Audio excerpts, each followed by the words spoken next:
네, 오늘은 80조입니다. 80조.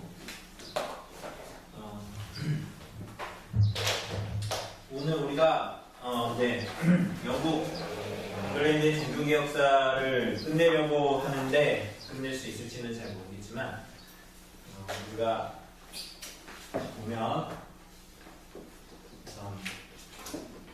헨리 8세가 있었습니다. 그죠?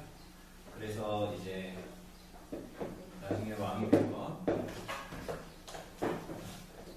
에드워드 6세였습니다. 그죠? 세 번째 아내에게서 얻은 어린 아들이 이제 왕이 된 거죠. 그리고 이제 두 번째는 우리가 지난주에 봤던 메리 큐더, 이제 피에 메리라고 불리는 이 여자, 원래 헨리 8세가 결혼했던 이 여자에게서 낳은 여자였습니다. 그죠? 그리고 이제 오늘 우리가 볼 사람이 누구냐면, 이제 엘리자베스입니다. 엘리자베스 1세인데, 이걸 우리가 아는 것이 참 중요합니다. 이게 이제 두 번째 와이프였잖아요. 근데,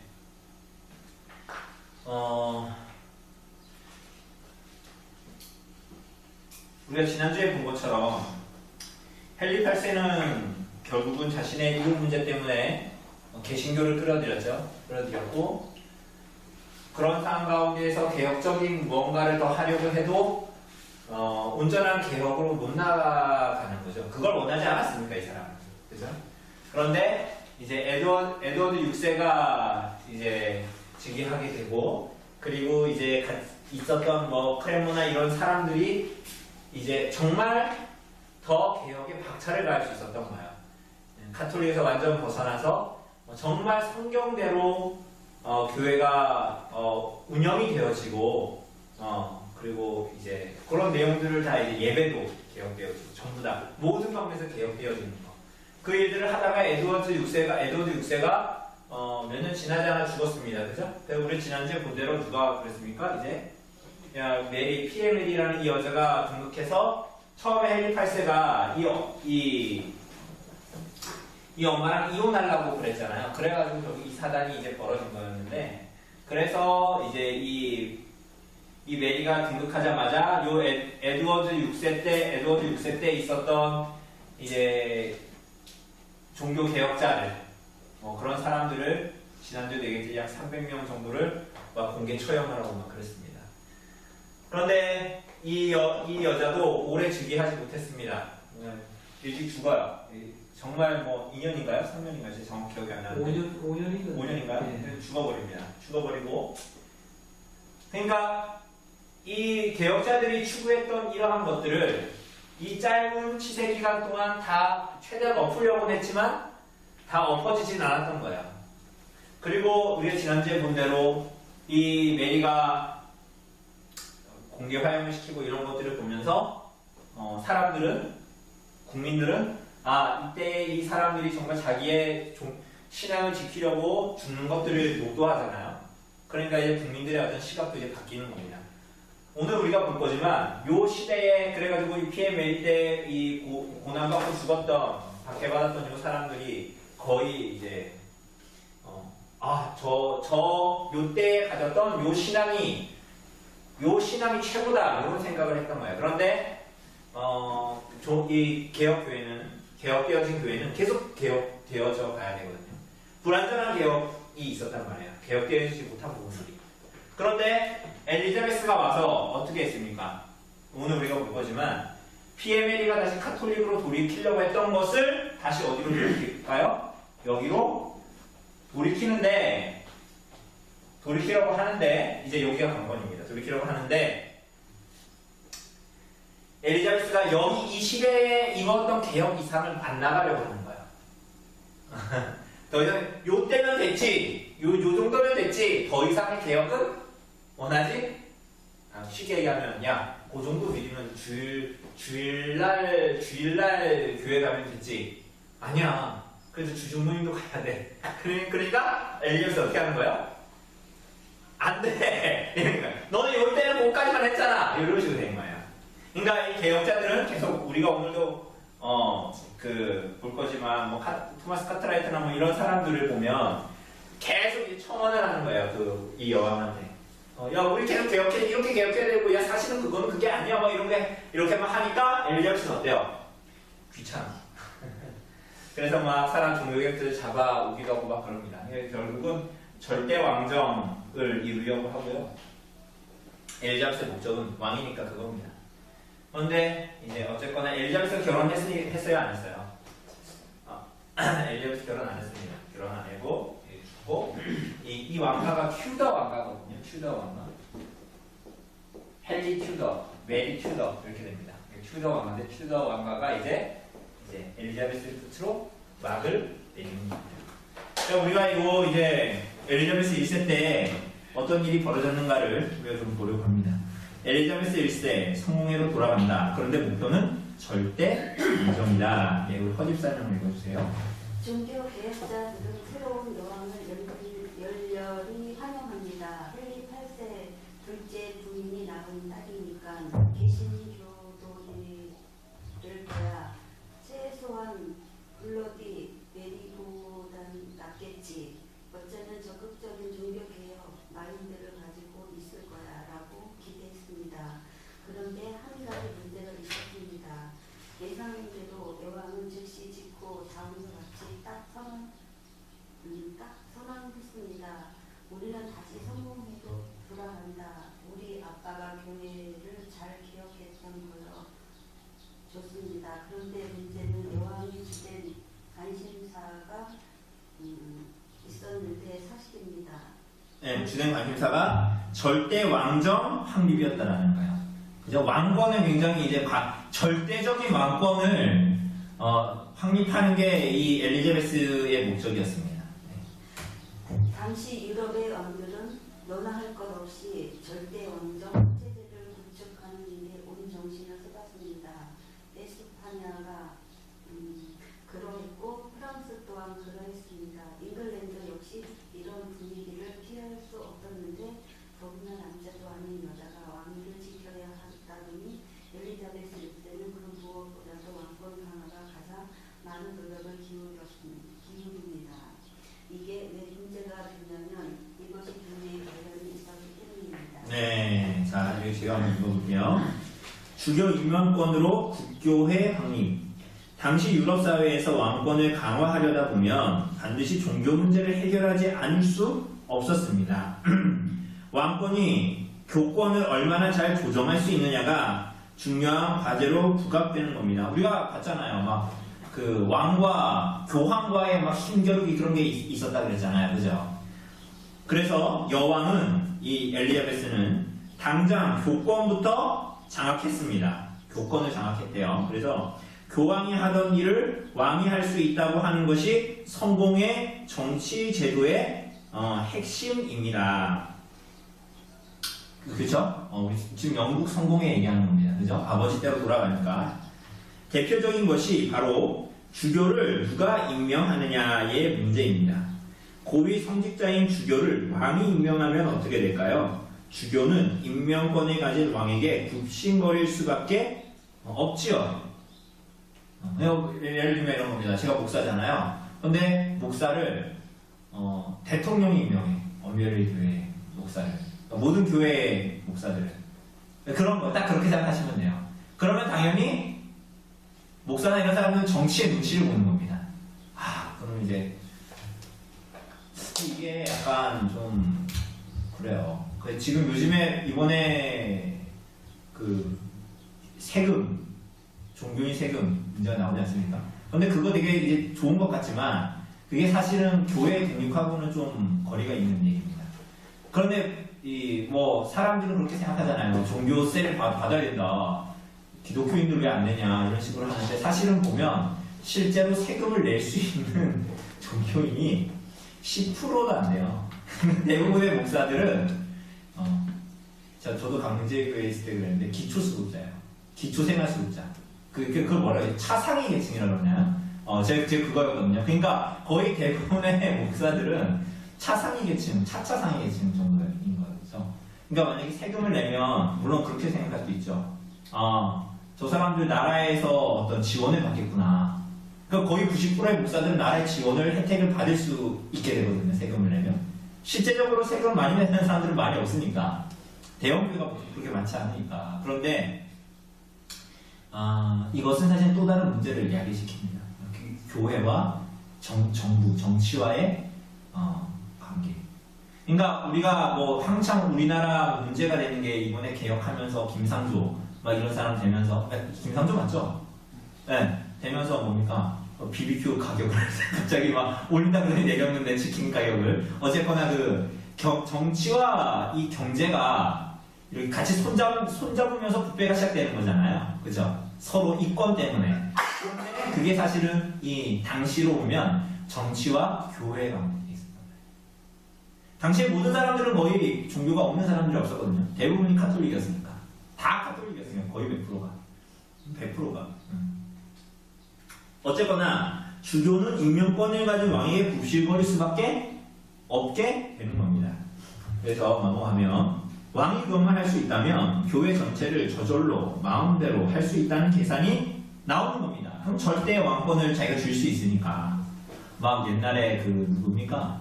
고려 그 궁예입니까? 관심법. 내가 다 보았느니라. 너가 마음으로 그런 부정한 생각을 하고 있느니라 뭐 이렇잖아요. 그러니까 절대 왕권을 줄 수 있는 거예요. 마치 정말 얘기하자면 궁예처럼 그렇게 될 수 있는 거예요. 칼자를 다 줄 수 있는 거죠. 엘리자베스 1세는 바로 그 주요 임명권을 손에 틀어준 겁니다. 그렇게 엘리자베스 1세 시절에 잉글랜드의 국교의 체제는 탄탄하게 확립됩니다. 이게 원래 헨리 8세가 했던 거잖아요. 하려고 했던 거고. 이어서 개신교 국가 정체성 확립, 그러나 여전히 남아있는 기존의 주교제도. 조집사님 읽어주세요. 에드워드 6세의 계획은 북측 친구들이 미리의 통치 기간을 그것들에게는 너무나 짧았습니다. 네, 메리의 통치가 5년 동안 그 에드워드 6세 때 했던 그 개혁적인 것들을 다 무너뜨리기에는 할 수 있는 것을 제가 할 수 있는 건 했는데 사람 죽이고 이런 거 했죠. 근데 다 무너뜨리기에는 역부족이었다. 덕분에 엘리자베스 2세는 비교적 쉽게 잉글랜드를 다시 개신교 국가로 돌리는데 성공했고 통일령을 통해 예배의식을 성공의 스타일로 통일시켰습니다. 그리고 39조 신앙 고백서의 확립을 통해 교리의 계획을 끌어올렸습니다. 자, 통일령을 통해서 다시 개신교로 돌아가는 겁니다. 그죠? 통일령을 통해서 예배의식을 성공의 스타일로 다시 통일했대요. 그러니까 메리가 와서 다시 바꿨잖아요. 예전으로, 미사로. 그죠? 그리고 막 결혼했던 사제들 다 어떻게 했어요? 다 이혼시켜버리고 막 애들 막 그렇게 돼버리고 그렇게 된 거예요. 근데 옆에 보면 통일령이라고 나와있죠. 작은 글씨로. 성공의 예배의식을 통일하기 위해서 만든 교회 법령이래요. 원래는 에드워드 6세 때 로마 카톨릭의 미사 요소를 예배에서 제거하기 위한 개혁안으로 만들어졌던 겁니다. 그러나 엘리자베스 1세에 와서는 오히려 청교도들의 계속되는 개혁을 막고 탄압하는 수단이 됩니다. 에드워드 6세 때는 이게 종교개혁의 어떤 한 그런 도구로 카톨릭 예전을 없애기 위해서, 미사를 없애기 위해서, 성격을 없애기 위해서 이걸 만들었는데 이게 엘리자베스 2세 때 사용될 때는 개혁자들을 탄압하는 방식으로 사용됐대요. 읽어보면 압니다. 그리고 교리적인 개혁도 이끌었습니다. 예, 계속 읽어주세요. 그러나 잉글랜드의 교회의 모습은 발갱파의 입장에서 볼 때 여전히 완전한 개혁에 이르지 못한 상태였습니다. 그냥 깔뱅파라고 얘기하면 개혁파 교회를 얘기하는 겁니다. 대륙의 개혁파 교회들. 네. 아무리 교리적인 측면에서 개혁이 되었다 하더라도 교회의 조직이 여전히 주교제를 채택하고 있었기 때문입니다. 예배의식에 있어서도 로마 교회의 스타일을 완전히 벗지 못했습니다. 네. 그러니까 이게 개혁된다는 게 예배가 개혁되어야 되고, 그죠? 물론 교리도 개혁되어야 되고, 뿐만이 아니라 이 교회의 정치도 개혁되어야 되는 겁니다. 카톨릭의 교회 정치는 뭐예요? 가장 위에 뭐가 있습니까? 그러니까 쉽게 얘기하면 이걸 뭐라 그럽니까? 이거 무슨 식이라고 그러지 이거? 위에서부터 이집트 뭐죠? 피라미드 형식으로 돼 있잖아요. 그죠? 그래서 맨 위에 교황이 있고 그 아래 이제 어떤 체계를 가지고 이렇게 되어져 있는데 우리는 어때요? 장로교는 어떻습니까? 장로교가 그래요? 총회장이 대빵입니까? 사실은 총회 정치가 아니라 장로교는 노예 정치예요. 노예 정치. 그리고 노예가 총회로 모일 때에만 총회장이 사회자로 있는 것일 뿐이지. 우린 총회장 하면 막 되게 지사님들 모르시겠지만 막 이렇게 되게 권세를 휘두르려고 그러거든요. 근데 그게 사실 그런 것이 아니라 사회자 실제 얘기하는 그런 겁니다. 그런데 노회가 있고 그리고 그 노회에서 개교회로 목사를 파송하는 겁니다. 그죠? 그러니까 다르죠? 장로교 정치랑 가톨릭의 이 교황 정치랑 다른 주교 정치랑 다른 겁니다. 자, 예. 그래서 예배 의식도 로마 교회 스타일을 완전히 벗어나지 못했단 말이에요. 그리고 주교제였어, 계속. 예, 이어서 읽어주세요. 잉글랜드 성공회의 전반적인 분위기는 중도적이고 보수적이었습니다. 기존의 얼굴로서의 크게 바꾸게 하지 않았습니다. 네, 그러니까 영국 성공회는 중도적이고 보수적이었다. 이걸 좋게 얘기하자면, 뭐 우리가 전에 카톨릭하고 하면서 얘기했지만, 예배의 어떤 그들의 교리나 이런 것들은 개신교인데, 예배의 형식이나 이런 것들은 뭐야? 카톨릭 같은. 그러니까 중도적인 개혁, 개혁이 다 된 거야, 안 된 거야? 예, 아주 부족한 개혁이라고 보여주는 거지. 그죠? 그러니까 기존에 오던 것을 크게 바꾸려 하지 않았단 말이에요. 이게 이제 문제가 되는 겁니다. 그러니 여기에 있었던 개혁자들은 어떻게 생각할까요? 어떻게 해야 된다라고 말할까요? 더 교회가 어떻게 된다? 개혁되어야 한다라고 생각했던 거죠. 근데 엘리자베스는 그거 원할까요? 안 원할까요? 안 원하는 겁니다. 예, 넘어가 보죠. 네. 요거 글씨가 지도 있는 데 있죠? 글씨가 작아서 제가 한번 읽어볼게요. 아래 그래프를 보십시오. 아래 그래프 보면은 에드워드 있죠? 웰이 있죠? 엘리자베스 있죠? 이거 대륙은 파란 선이죠? 대륙의 교회는 계속 어떻게 돼요? 거의 계속 성장해요. 계속 개혁되는 거예요, 중국 개혁이. 그런데 잉글랜드 빨간 선은 어떻게 됐어요? 에드워드 때 하다가 메리 때 완전 축 쳤다가 다시 엘리자베스로 올라가죠. 그런데 이제 요거를 설명하는 겁니다. 제가 한번 읽어볼게요. 아래 그래프를 보세요. 메리 시절에 대륙으로 피신했던 개혁자들이 핍박을 빼서 피난했던 개혁자들이 그곳에서 이게 무슨 얘기입니까? 메리 때 치세에 있으니까 막 죽게 생겼잖아요. 도망갔죠. 어디로? 영국을 피해서 대륙으로 개혁교회들로 도망갔단 말이에요. 그런데 그 사람들이 대륙에서 본 건 뭡니까? 정체되어 있는 종교개혁이 아니라 나날이 어떻게 하는 개혁되어지는 걸 본 거예요. 그러니까 무슨 마음입니까? 야, 여기가 천국인가? 야, 이렇게 성령 소리가 되면 이런 생각했던 거죠. 그런데 엘리자베스가 즉위하고 나서 이 사람들이 거기 대륙에 있다가 다시 영국으로 돌아갔습니다. 당연히 돌아가야죠. 그 돌아가 보니 잉글랜드는 대륙과 달리 종교개혁을 추진할 생각이 눈꼽만치가 없는 거예요. 답답함과 함께 실망감은 더 컸습니다. 대륙 쪽은 치고받고 싸우면서 종교개혁을 거듭 발전시키고 있는데 우린 뭐냐? 라는 자괴감이 들 수밖에 없었습니다. 여왕에게 더 나은 개혁을 요구하고 싶었지만 그랬다가는 국가 시책에 반항한다고 지켜서 뭐가 되는 거야? 반역자가 되는 겁니다. 그러니까 법이 딱 정해졌는데 더 나가야 된다 이러니까 너 지금 그 법에 반항하는 거야? 그냥 반역자가 되는 거죠. 그뿐만이 아니었습니다. 더 곤란한 것은 아이러니하게도 바로 얼마 전까지 메리 여왕에게 받은 핍박을 사람들이 생생하게 기억하고 있다는 바로 그 사실이었습니다. 사람들은 그 시절에 화형까지 당했던 순교자들을 그야말로 숭배할 정도로 존경했습니다. 지식에 있어서도 딱 그들이 추구했던 종교개혁까지를 알았을 뿐이었기에 그들만큼만 기억하면 된다고 생각했던 거예요. 아까 여기에 있던 대로 요 정도만 에드워드 6세 그 정도만. 그리고 그들을 뛰어넘는 뭔가를 제시하면 건방지다고 봤습니다. 그냥 이쯤 했으면 됐지라는 정석. 바로 이것이 더 나은 종교개혁을 부르짖는 사람들의 발목을 잡는 결과를 가져왔습니다. 종교개혁이 더 나은 종교개혁의 발목을 잡다니 난감한 일입니다. 그렇죠? 이해되시죠? 무슨 상황인지. 아무도 못 건드리는 순교신학의 아우라. 예, 요거 공집사님 읽어주세요. 아무도 못 건드는 순교신학의 아우라. 블러디 메리 당시에 순교했던 사람들은 비록 엄밀한 종교개혁을 추진하지 못했지만 그래도 로마 가톨릭의 입장에서 볼 때 충분한 이단이었습니다. 비록 교리적으로나 교회론적으로나 부족했다고는 하더라도 신앙의 문제로 목숨까지 내버린 순교자들을 우리가 함부로 평가할 수는 없는 일입니다. 바로 그런 이유로 엘리자베스 1세 시절에 그때의 순교자들이 다시 추앙받는 분위기가 되었을 때 이제는 반대로 그들의 신학이 마치 최고의 것이냐 신성수이 되는 상태가 생겼던 것이고, 그런 분위기 속에서 감히 순교자들이 했던 개혁이 부족했다고 말하면서 더욱 엄밀하게 개혁해야 한다고 말하는 것이 과연 쉬울까요? 어렵습니다. 더 나은 종교개혁을 원하는 사람들, 청교도들은 일반 대중에게 까탈스러운 사람들로 보이게 됩니다. 이해되시죠? 더 나은 종교개혁을 해야 된다는 거예요. 근데 그렇게 보면, 그렇게 하는 사람들을 보면 뭐라고 생각하는 거예요? 까탈스럽고, 야, 뭐 그렇게까지 할 필요 있냐? 야, 그리고 저 정도 한다면 저 사람 얼마나 위대한 사람들인데, 저 정도까지 하면 돼. 뭐 이렇게 이제 얘기했던 거예요.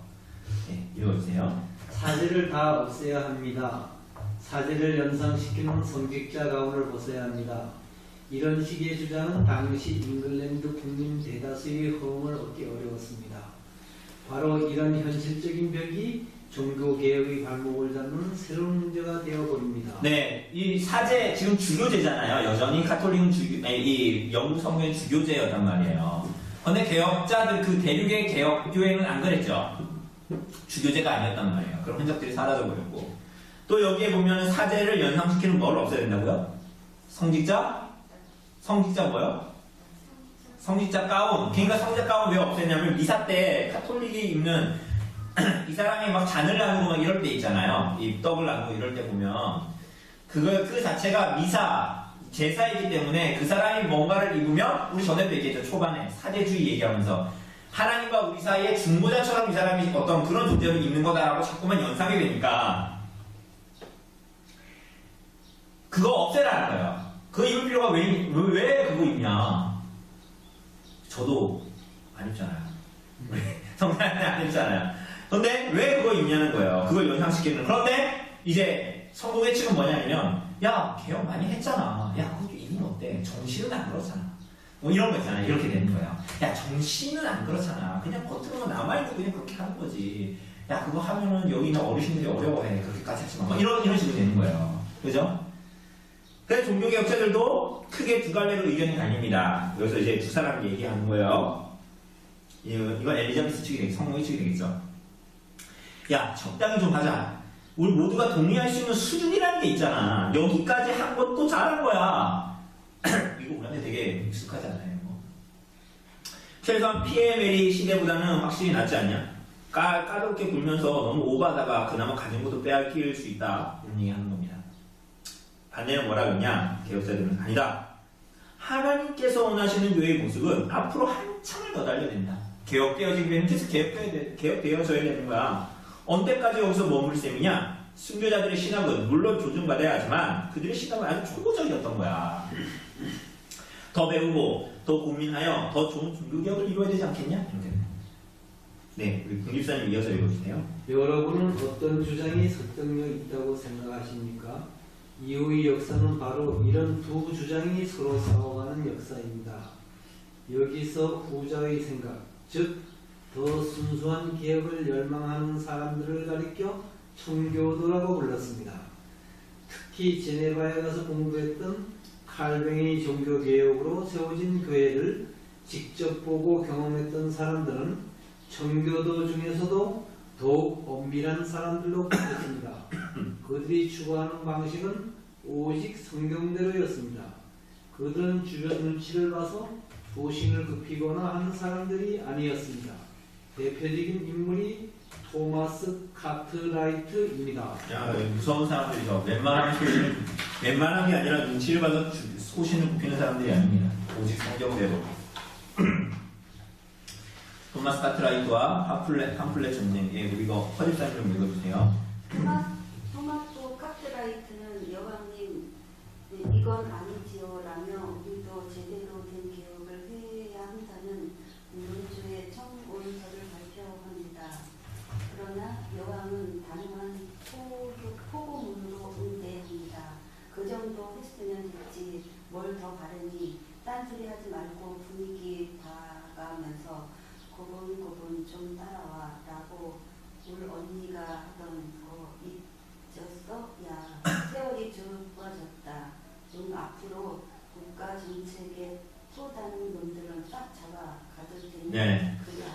요거 좀 뉘앙스 살려야 되겠죠? 얘를 이해되는 거야. 야, 부정문제 쓰면 좀 뭘 뻔하니? 야, 딴소리 하지 말고 좀 고분고분 해놔. 우리 언니가 했던 거 알지? PML이 했던 거 알지? 야, 세월 좋다, 어? 옛날에는 덤지도 못했는데 뭐 이런 얘기 하는 거예요. 그래서 앞으로 국가적인 토다른 놈들은 싹 다 잡아냅니다. 마지막 경고야. 이렇게 얘기했던 겁니다. 그래서 뭐라 그래요? 이제 토마스 카트라이트는 TC라는 필명으로 활동하기 시작합니다. 기도 읽어주세요. 그는 여왕의 포고문에 대응하는 6항목의 진술서를 출판합니다. 이런 제도는 성경에 근거가 없고요. 이런 제도는 로마 카톨릭 교회랑 사실 똑같은 거예요. 이런 식으로 글을 씁니다. 이걸 본 여왕이 어떻게 했습니까? 이런 식의 글을 쓴 거예요. 여왕님, 우리가 종교개혁 개혁 잘 됐다고 그러는데 사실은요, 이거는 우리가 이런 교회에서 이렇게 하는 건요, 성경에 근거가 없어요. 그리고요, 뭐 이런 제도는 이거 로마 카톨릭 겁니다. 우리 하면 안 됩니다. 뭐 이러는 거야. 그러니까 여왕이 열받을까? 절대 왕권을 유지하고 있는 그 여왕이 열받을까 안 열받을까? 열받죠. 그래서 어떻게 했어요? 그 아래 다 잡아서 이렇게 된 거예요. 네, 읽어주세요. 몇몇 지도자들이 잡혀 들어가고 그들을 위한 탄원서가 출판됩니다. 왕실에서는 그 탄원서에 대항하는 반박문을 출판합니다. 청교도들의 탄원서와 이에 대한 반박문은 그 주장과 근거가 전제가 서로 너무 달라서 합의에 이르지 못하고 계속 평행선만 달립니다. 한쪽에서 자기 주장을 담은 수책자를 출간하며 반대편이 또 다른 주장을 출간하고 이런 식으로 계속해서 무한 루프를 돌게 됩니다. 이를 가리켜 소위 팜플렛 전쟁이라고 부르는데 이런 전쟁은 종교개혁 기간 내내 유행합니다. 한 편의 책을 소책자 출간하고 거기에다 반박문을 또 출간하고 이런 식으로 했던 게 팜플렛 전쟁입니다. 이 당시에. 분리는 정말 촉하려고 했던 전쟁이 아니라. 그 위에 파란색으로 보면 건너편에 제가 읽어볼게요. 당시에는 이렇게 종교나 정치 문제로 논쟁이 붙으면 작은 소책자를 출판하여 지지를 호소하고 세력을 결집하는 것이 일반적이었습니다. 점잖은 학술 토론처럼 보이기도 합니다. 하지만 종교개혁자들에게 이것은 하나도 좋을 것이 없었습니다. 이런 식으로 팜플렛 전쟁이 계속되면 누가 손해일까요? 하자는 사람이 답답할까요? 하지 말자는 사람이 답답할까요? 네, 잉글랜드의 종교개혁은 아무것도 달라진 것이 없이 답보 상태에 머물고 종교개혁자들의 소중한 시간만 흘러갈 뿐이었습니다. 왕실의 시간은 넉넉했습니다. 시간은 언제나 기득권을 확보한 쪽의 편이니까요. 급할 게 없었던 거예요. 이제 너는 계속 해라. 한번 방어면 돼요. 우리 버티면 되는 거니까. 예, 조집사님 이어서 읽어주세요. 신학교에 남을 수밖에 없었던 선교회들. 엘리자베스 1세의 여왕은 토마스 카트라이트와의 출항 팜플렛 전쟁을 끝마치기 위해 나름대로의 카드를 꺼냅니다. 성경의 입장을 분명하게 표현한 치릿을 만들어서 거기에 모든 성직자가 성명을 하도록 법으로 정하는 겁니다. 그리고 거기 성명하지 않은 자들의 설교권을 합법적으로 박탈하는 것입니다. 이해되시죠? 성공의 입장을 분명하게 표현한 문서를 만들었어요. 치릿을 만들어가지고 이제 여기다 지금 우리 잉글랜드 성공이 안에 있는 모든 사람들은 여기다 사인해라. 안 하면 어떻게 한다고요? 니네 이제 목사 설교 못하게 해버린다. 목사 설교 못하게 한다는 건 뭐예요? 아무것도 못하게 한다는 겁니다. 그러니까 뭐 결정을 해야 되겠죠. 우리가 그 성공에 그냥 들어가서 이렇게 할 건가? 아니면은 기도 읽어주세요. 결국 이 시즌에 잉글랜드 선교가 특히 북쪽 스콜랜드 교회 수준의 종교개혁을 추구하는 사람들은 지하교회를 형성할 수밖에 없었습니다. 잉글랜드의 종교개혁은 이렇게 지하교회에서 유지된 겁니다. 잉글랜드의 종교개혁은 지지부진 시간만 걸려 두툼 어렵게 용역을 이어갔으나 한 가지 희망은 바로 그 지하교회였습니다. 비록 비공식적이지만 종교개혁의 지향점을 정확히 알았던 초기 잉글랜드 장로교회가 존재했다는 사실은 훗날 잉글랜드의 제대로 된 종교개혁이 이루어질 가능성과 희망이 되었습니다. 네, 이게 지하교회, 그죠? 잉글랜드 지하교회. 근데 이 사람들이 드러날 수 없으니까 이런 상황에서, 그죠? 비공식적이었지만 이 사람들이 존재했다는 것이 훗날 잉글랜드의 제대로 종교개혁이 이루어질 가능성과 희망이 됐습니다.